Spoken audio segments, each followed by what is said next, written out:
नमस्कार, आप देख रहे हैं इंदौर फर्स्ट, आपके शहर और आपके आसपास घटित तमाम हलचलों की जानकारी और अहम खबरों के साथ मैं हूं दिव्या खोबरे। आइए जानते हैं खबरों को विस्तार से। विधानसभा चुनाव सीट के प्रत्याशी उमराव सिंह गुर्जर का भोलियावास में तूफानी जनसंपर्क हुआ। साथ ही किसानों को लेकर बोले, भाजपा के केंद्र और प्रदेश की सरकारों ने किसानों के कल्याण के नाम पर धोखा किया है।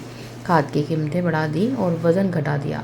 खाद लेने के लिए किसानों को दिन भर लाइनों में खड़ा होना पड़ रहा है, जबकि सोसाइटी के लोग कह देते हैं खाद खत्म हो गई। किसान ठगा जा रहा है, फसलें बर्बाद हुई तो मुआवजे के पते नहीं है। दूसरी तरफ कमलनाथ सरकार ने फसल खराब होने पर बिना सर्वे के मुआवजा दिया।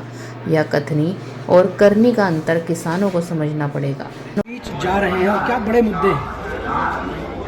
देखो, जनता के बीच में हम विकास का मुद्दा लेके जा रहे हैं, क्योंकि लगभग 20 साल से यहाँ नीमच विधानसभा क्षेत्र में विकास नहीं हुआ है। यहाँ का हर वर्ग परेशान है और 15 साल से जो एक ही पार्टी से एक ही विधायक बनते जा रहे हैं और वो चुनाव जीतने के बाद धन्यवाद देने भी नहीं जाते हैं, सिर्फ और सिर्फ वोट मांगने लोगों के बीच में जाते हैं।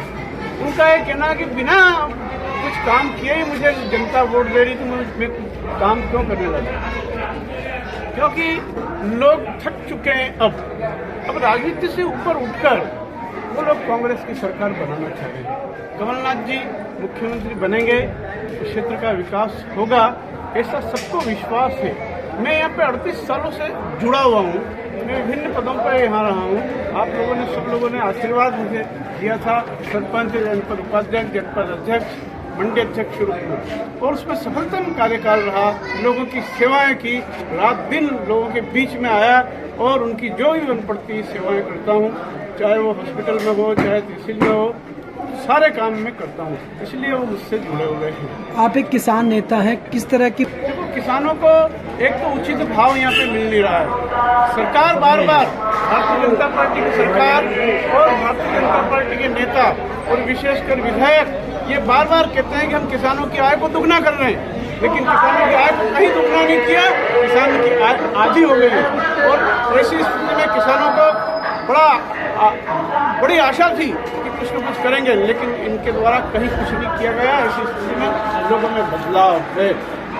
अफीम के किसानों का एक बड़ा मुद्दा यहाँ पे बन रहा है, उसको कैसे देखते हैं आप? किस तरह की परेशानी अफीम के किसानों को यहाँ पर आ रही है? देखो, ये क्षेत्र पूरा अफीम के किसानों से जुड़ा हुआ है। लगभग 30,000 से भी ज़्यादा यहाँ पे अफीम के काश्तकार हैं और यहाँ पर केंद्र में भी सरकार है और राज्य में भी सरकार है। यहाँ पे एक तो पोस्ते का और लहसुन का आयात करने के कारण लोगों को पोस्ते दाने का भाव नहीं मिल पाया।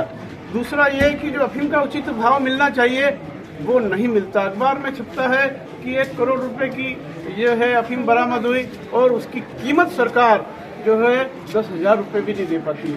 तो ऐसी स्थिति है। दूसरी स्थिति यह है कि जो पट्टे दिए जाते हैं किसानों को, वो पट्टे जो है ये बढ़ा नहीं रहे हैं। लोग चाहते हैं कि ज़्यादा से ज़्यादा अफीम पैदा हो, ज़्यादा से ज़्यादा यहाँ पे मार्केट पैदा हो, ताकि विदेश से आयात ना करना पड़े, लेकिन सरकार की तरफ से पट्टों की कोई व्यवस्था नहीं है। दूसरी चीज़ ये है कि जो है पुरानी पद्धति जो थी लूटने चीरने की, उससे हटा के दूसरे तरीके से जो पट्टे दे रहे हैं CPS पद्धति के आधार पर, वो किसान नहीं चाहते। जब अफीम वो पैदा कर रहा है और अच्छी से अच्छी अफीम दे रहा है, उसमें अच्छी मार्केट निकल रही है, तो CPS पद्धति लाने के कारण किसानों को कहीं न कहीं नुकसान का सामना करना पड़ रहा है। लोगों में, किसानों में ये आक्रोश है कि जब केंद्र में भी सरकार और राज्य में भी सरकार है, फिर भी हमारी कोई मदद ये नहीं कर रहे हैं। और विधायक भी जब किसानों में मुसीबत आई, अफीम को लेकर, डोड़े चिरों के लेकर, झूठे केसों को लेकर, तब वो पुलिस के साथ खड़े हुए, किसानों के साथ नहीं खड़े हुए। इसलिए किसानों में इस बात का आक्रोश है कि ये जो है जिनको विधायक चुन रहे हैं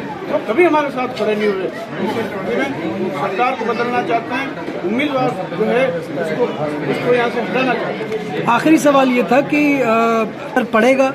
निश्चित रूप से किसानों में पूरा असर है। पिछली बार और उससे पहले भी किसानों को गुमराह किया गया, अनेकों घोषणाएं किसानों के पक्ष में की गई, अनेकों वादे किए गए, वो सिर्फ वादे और घोषणाएं रही है, सिर्फ भूमि पूजन हुए हैं, काम मैदान में कहीं नहीं है। इसलिए किसान पूरे बदलाव के मूड में हैं और अब की बार ये लहर नहीं चल रही बल्कि एक आंधी चल रही है और पूरे के पूरे क्षेत्र में हजारों वोटों से कांग्रेस जीतेगी, कमलनाथ जी मुख्यमंत्री बनेंगे। ऐसा संदेश जनता की तरफ से, मतदाताओं की तरफ से हमें मिल रहा है।